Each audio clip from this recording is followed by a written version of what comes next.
نحمده ونصلي على رسوله الكريم أما بعد فأعوذ بالله من الشيطان الرجيم بسم الله الرحمن الرحيم رب اشرح لي صدري ويسر لي أمري واحلل عقدة من لساني يفقهوا قولي۔ ناظرین، پروگرام دعا کیجئے کے ساتھ آپ کی خدمت میں حاضر ہیں۔ آج ہم انشاءاللہ والدین کے لیے دعاؤں کے بارے میں بات کریں گے کہ ہم کس طرح ان کے لیے بہترین دعائیں کر سکتے ہیں، کیونکہ والدین وہ ہستی ہیں جن کے احسانات ہم پر سب سے زیادہ ہیں۔ ان کے احسانات کا بدلہ ہم چکا نہیں سکتے، لیکن ہاں ایک صورت ہے کہ ہم ان کے لیے زیادہ سے زیادہ دعائیں کریں، خصوصاً اس وقت جب وہ دنیا سے جا چکے ہوں اور ہم ان کے لیے کسی قسم کی کوئی جسمانی خدمت یا مالی خدمت یا کسی اور طریقے سے کوئی مدد ان کی نہ کر سکتے ہوں۔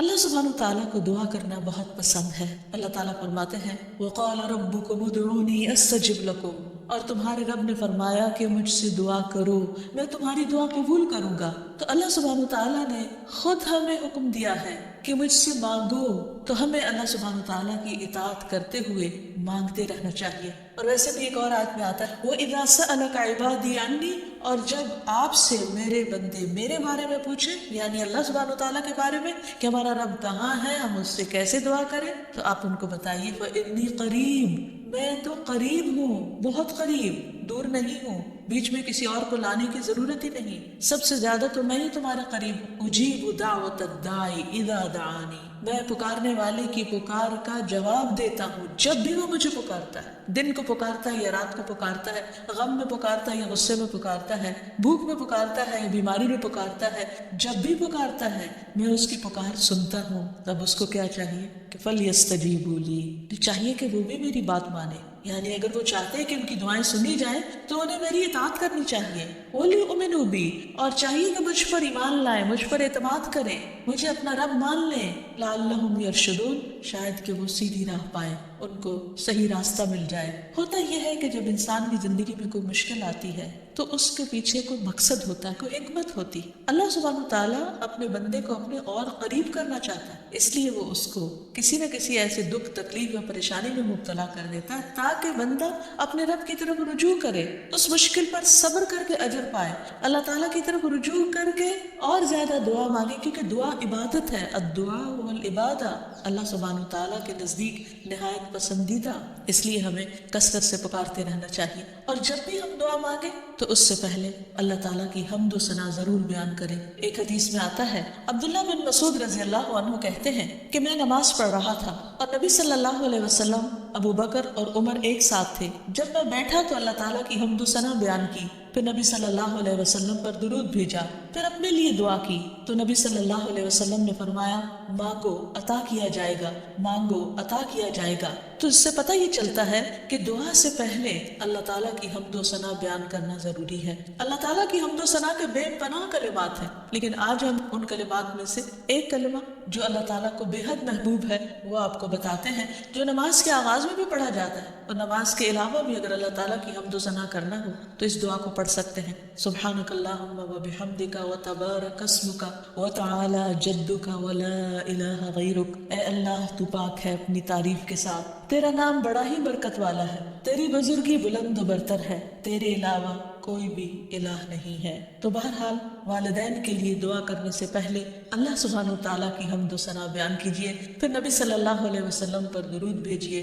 اور پھر اپنے ماں باپ کے لیے دعائیں کیجیے، کیونکہ یہ اللہ تعالیٰ کا حکم بھی ہے وَقُلْ رَبِّ ارْحَمْهُمَا كَمَا رَبَّيَانِي صَغِيرًا، اور آپ کہہ دیجیے اے میرے رب ان دونوں پر رحم کیجیے، یعنی والد پر بھی اور والدہ پر بھی، جیسے انہوں نے مجھے چھوٹا سا پالا تھا، بچپن میں پالا تھا، جب میں نہ خود کھا سکتا تھا، نہ پی سکتا تھا، اور نہ خود اپنے آپ کو صاف کر سکتا تھا، تو انہوں نے دن رات بغیر کسی وقفے کے میری خدمت کی۔ تو اے رب اب جب کہ وہ بڑے ہو گئے ہیں، وہ تیری رحمت کے محتاج ہیں، تو ان پر رحمت فرما اور ان کی مشکلات آسان فرما۔ پھر اسی طرح والدین اگر زندہ ہوں تو بھی دعا کی جائے، اور اگر وہ فوت ہو جائے تو وہ اور بھی زیادہ دعاؤں کے مستحق ہو جاتے ہیں۔ جب برزخ میں والدین کا درجہ بڑھا دیا جاتا ہے، یعنی بلند کیا جاتا ہے، تو وہ پوچھتے ہیں کہ ہمیں درجے کی یہ بلندی کیوں کر حاصل ہوئی، تو انہیں بتایا جاتا ہے یہ تمہاری اولاد کی دعا کی وجہ سے۔ ویسے بھی جب انسان فوت ہو جاتا ہے تو اس کے اپنے عمل کا سلسلہ ختم ہو جاتا ہے۔ تین چیزیں مرنے کے بعد بھی فائدہ دیتی ہیں،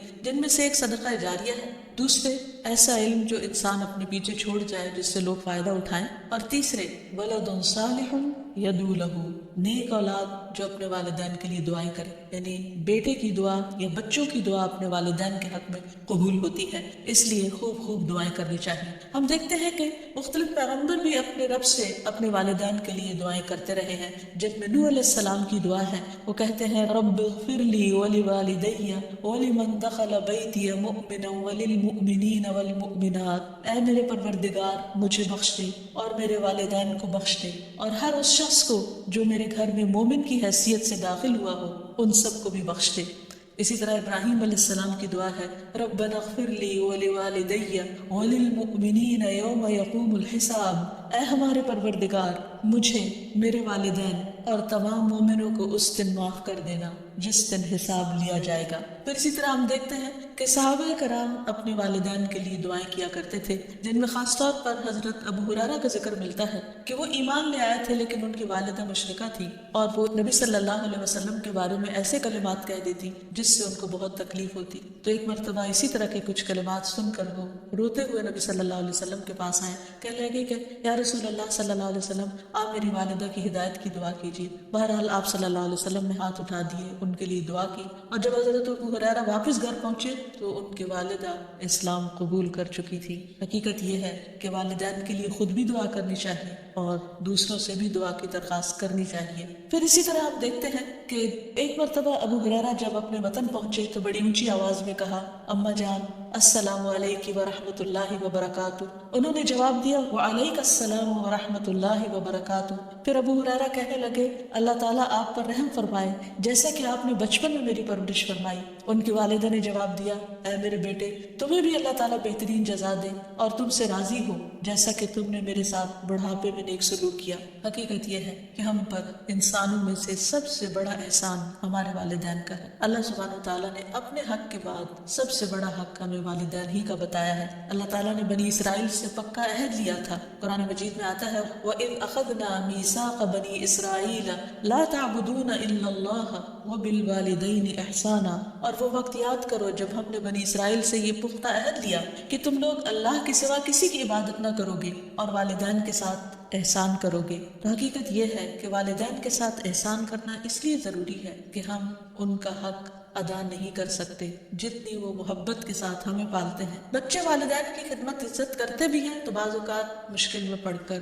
بد دلی کے ساتھ، اس محبت کے ساتھ نہیں جو والدین کی محبت اپنی اولاد کے لیے ہوتی ہے، اور وہ ہر کام خوشی خوشی کرتے ہیں۔ والدین اپنے بچوں کے بڑا ہونے کی دعائیں مانگتے ہیں، لیکن جب والدین بوڑھے ہو جاتے ہیں تو بچے ان کی خیر و عافیت کے ساتھ دنیا سے رخصت ہونے کی دعائیں مانگتے ہیں۔ والدین میں سے بھی خاص طور پر ماں کا حق ادا کرنا اور بھی زیادہ ضروری ہے، کیونکہ باپ کے مقابلے میں بچے کی پیدائش، تعلیم اور تربیت میں ماں کا حصہ اور ہاتھ زیادہ ہوتا ہے، وہ تکلیفیں بھی زیادہ اٹھاتی ہے، اور والدین کے لیے دعائیں کرنے کے ساتھ ساتھ ان کے ساتھ ادب اور احترام کا سلوک بھی کرنا چاہیے، خواہ وہ مسلمان نہ بھی ہوں، خواہ وہ اللہ تعالیٰ کے فرما بردار نہ بھی ہوں۔ اس سلسلے میں ہم دیکھتے ہیں کہ حضرت اسماء کی والدہ ان کے پاس آئیں جو کہ ابھی اسلام قبول نہیں کی تھی، تو وہ نبی صلی اللہ علیہ وسلم کی خدمت میں حاضر ہوئی اور پوچھا کہ میری والدہ میرے پاس آئی ہیں اور بہت رغبت کے ساتھ مجھ سے ملنا چاہتی ہیں، تو کیا میں ان سے مل سکتی ہوں، ان کی مدد کر سکتی ہوں؟ تو آپ نے فرمایا تھا سلی امکی، تم اپنی ماں کے ساتھ صلہ رحمی کرو۔ اس بارے میں اللہ سبحانہ وتعالیٰ قرآن مجید میں بھی حکم دیتے ہیں کہ وَإِن جَاهَدَاكَ عَلَىٰ أَن تُشْرِكَ بِي مَا لَيْسَ لَكَ بِهِ عِلْمٌ فَلَا تُطِعْهُمَا وَصَاحِبْهُمَا فِي الدُّنْيَا مَعْرُوفًا، کہ اگر وہ تجھ پر دباؤ ڈالے کہ تو میرے ساتھ کسی ایسی چیز کو شریک بنائے جس کا تجھے کچھ علم نہیں، تو تم ان کا کہنا نہ ماننا، البتہ دنیاوی معاملات میں ان کے ساتھ بھلا سلوک کرنا، ان کے ساتھ بھلائی کے ساتھ رفاقت کرنا، یعنی عمدہ طریقے سے اچھے طریقے سے زندگی بسر کرنا۔ پھر اسی طرح خاص طور پر والدین کے ساتھ نرم سلوک کرنے کا حکم دیا گیا، کیونکہ والدین جو عمر میں بڑے ہوتے چلے جاتے ہیں یا جس طرح ان کی قربانیاں زیادہ ہوتی ہیں تو وہ اپنی اولاد سے زیادہ ایکسپیکٹ بھی کرتے ہیں، تو انہیں بچوں کی طرف سے ملنے والی چھوٹی سی تکلیف بھی بہت ناگوار ہوتی ہے، تو اس لیے خاص طور پر ایکسٹرا کیئر کی ضرورت ہے والدین کے ساتھ معاملہ کرتے وقت، یعنی گفتگو میں بھی، پوسچر میں، رویے میں، معاملے میں، ہر چیز میں نرمی برتنے کی ضرورت ہے۔ اس سلسلے میں اللہ تعالیٰ فرماتے ہیں وَاخْفِضْ لَهُمَا جَنَاحَ الذُّلِّ مِنَ الرَّحْمَةِ وَقُلْ رَبِّ ارْحَمْهُمَا كَمَا رَبَّيَانِي صَغِيرًا،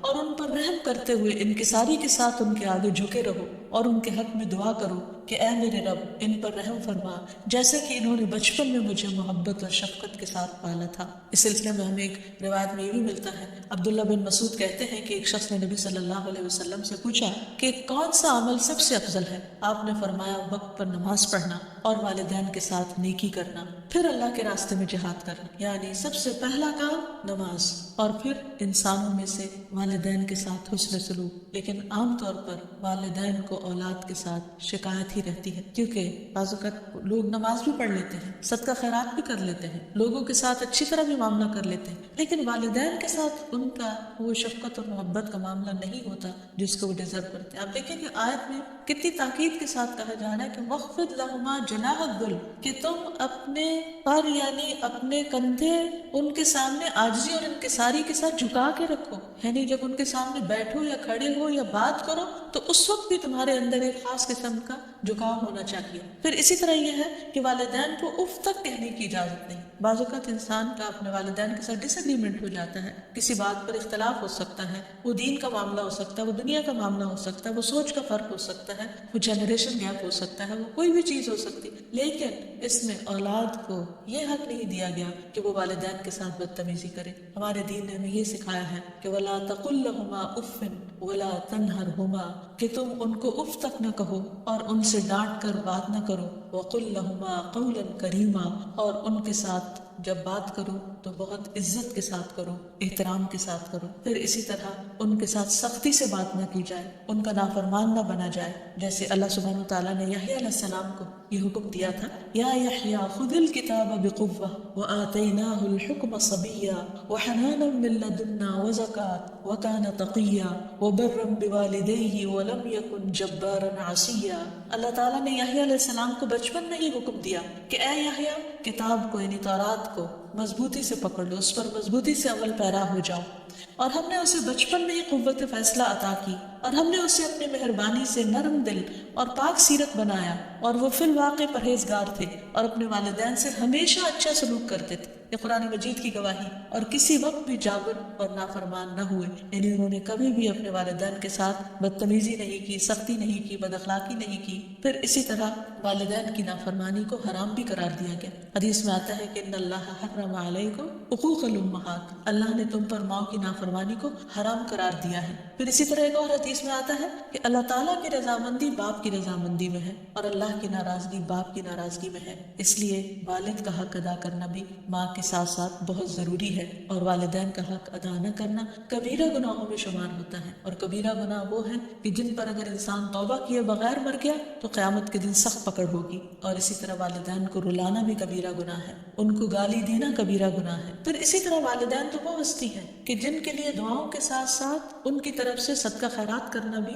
خصوصاً ان کے زندگی کے بعد بہت فائدہ مند ہے۔ انسان کو اگر زندگی میں کچھ مشکل پیش آئے، اپنے بچوں کی طرف سے کوئی پریشانی ہو، یا اپنی صحت کی طرف سے، یا کاروبار اور روزگار میں اگر کوئی پریشانی ہو، تو اس وقت انسان کو اپنے والدین کے ساتھ حسن سلوک کرنا چاہیے۔ یہ ان نیکیوں میں سے ہے جس کی وجہ سے انسان کی مشکل بہت جلد حل ہو جاتی ہے، اور خصوصاً صدقہ دیتے وقت والدین کی طرف سے یعنی ان کو ثواب پہنچانے کی نیت سے صدقہ کیا جائے۔ اس سلسلے میں ہم دیکھتے ہیں ایک آدمی نے نبی صلی اللہ علیہ وسلم سے عرض کیا، میرے والد فوت ہو گئے ہیں اور انہوں نے مال چھوڑا ہے لیکن وصیت نہیں کی، تو کیا میں ان کی طرف سے صدقہ کروں تو ان کے گناہ معاف کر دیے جائیں گے؟ آپ نے فرمایا ہاں۔ اسی طرح حضرت عائشہ سے روایت ہے کہ ایک آدمی نبی صلی اللہ علیہ وسلم کے پاس آیا اور عرض کی کہ یا رسول اللہ، میری والدہ بغیر وصیت کے فوت ہو گئی ہیں، اور میرا گمان ہے کہ اگر وہ بات کرتی تو صدقہ کرتی، اگر میں ان کی طرف سے صدقہ کروں تو کیا ان کو اجر ملے گا؟ آپ نے فرمایا کہ ہاں۔ پھر اسی طرح والدین کے اگر روزے رہتے ہوں تو ان کے قضا روزے ادا کیے جا سکتے ہیں،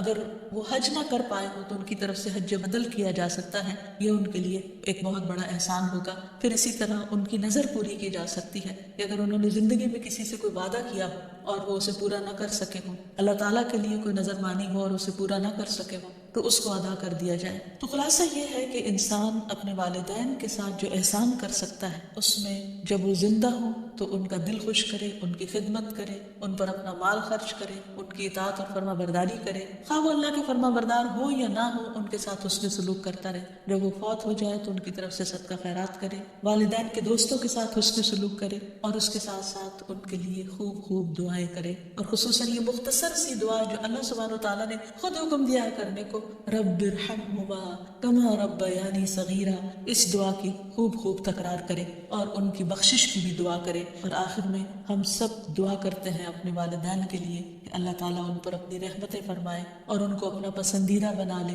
اور اگر وہ دنیا سے جا چکے ہیں تو انہیں جنت میں اعلیٰ مقامات عطا فرمائے۔ وآخر دعوانا ان الحمد للہ رب العالمین۔ السلام علیکم۔